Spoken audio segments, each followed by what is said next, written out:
हर्क साम्पाङ प्रधानमन्त्री भयो भने राष्ट्रिय स्वतन्त्रता र आफ्नो चाहिँ देशको चाहिँ अस्तित्व चाहिँ रहिरहन्छ। यो कुरामा चाहिँ कुनै पनि डाउट छैन।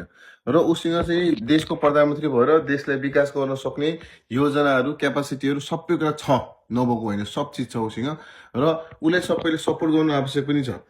थोरै कुरा नमिलेको अहिले देखिरहेको चाहिँ हामीले बाहिरबाट हेर्ने बेलामा चाहिँ के चाहिँ नमिलेको जस्तो लाग्छ भने हर्क साम्पाङको चाहिँ चुनावको लागि चाहिँ एउटा कमिटी बनाउनु पर्छ, जुन कमिटीले चाहिँ उसले चाहिँ के बोल्ने, कसरी बोल्ने, के कुरा बोल्दाखेरि मान्छेको चाहिँ मनभित्र बस्न सकिन्छ, के कुरा चाहिँ बोल्न हुँदैन यस्तो समयमा। किन भन्दा यो सानो समयमा धेरै मान्छेको मनमा बसिसकेर उनीहरूबाट भोट पाउने हो कि।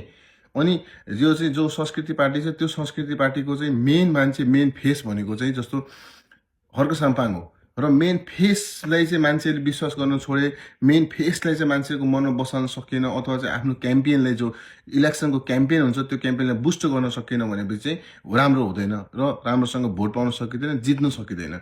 यसको लागि चाहिँ मेन गरेर इलेक्सन क्याम्पेन गर्नको लागि एउटा कमिटी बनाउनुपर्छ कि त्यो कमिटीमा चाहिँ पोलिटिसियनहरू, विज्ञ मान्छेहरू होइन, त्यसपछि तपाईँ सोसियोलोजिस्टहरू, साइन्टिस्टहरू, त्यसपछि त्यसले चाहिँ कसरी अगाडि गर्ने मिडिया पर्सनहरू, त्यसपछि तपाईँको चाहिँ यो इन्टरनेटहरूलाई, सोसियल मिडियालाई बुस्ट गर्न सक्ने मान्छेहरू चाहिन्छ कि। यहाँ चाहिँ के देखेँ मैले भन्दाखेरि हर्क साम्पाङले आफैले फेसबुक पोस्ट हालिरहेछ, उसले आफैले लेखिरहेछ, उसले आफैले बोलिरहेछ, उसले चाहिँ कुनै प्रिपरेसनै देखिएन कि त्यो कमेन्ट नै छैन उसको।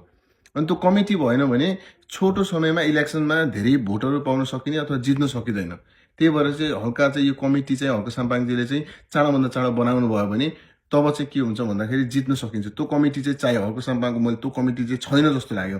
जो सोसियल मिडियादेखि सबै कुरा ह्यान्डलिङ गर्ने एक्सपर्टहरू लिनुपर्छ कि, अनि मात्रै चाहिँ तपाईँको क्याम्पेन चाहिँ बुस्ट हुन्छ। किन भन्दाखेरि राम्रै मान्छे भए पनि, देशलाई विकास गर्न सक्ने मान्छे भए पनि सबैको मनमा बस्न सक्नु पर्यो, बुझाइसक्नु पर्यो। त्यो भएन भने जित्न सकिँदैन र बुझ्न सकिँदैन। नत्र भने अरूले फेरि चाहिँ तपाईँको सानो पार्टी भयो अथवा चाहिँ त्यो भयो भने बाइपास हुन्छ, विपक्षमा पनि राम्रोसँग बस्न सकिँदैन, गाह्रो अवस्था आउँछ। त्यही भएर हर्क साम्पाङजीले चाहिँ मेरो अनुरोध छ, एउटा कमिटी बनाउनुहोस्, स्ट्रङ मान्छे कमिटी बनाउनुहोस्, फेरि त्यो चाहिँ एकदम ओपन माइन्डेड भएर बनाउनुहोस् कि।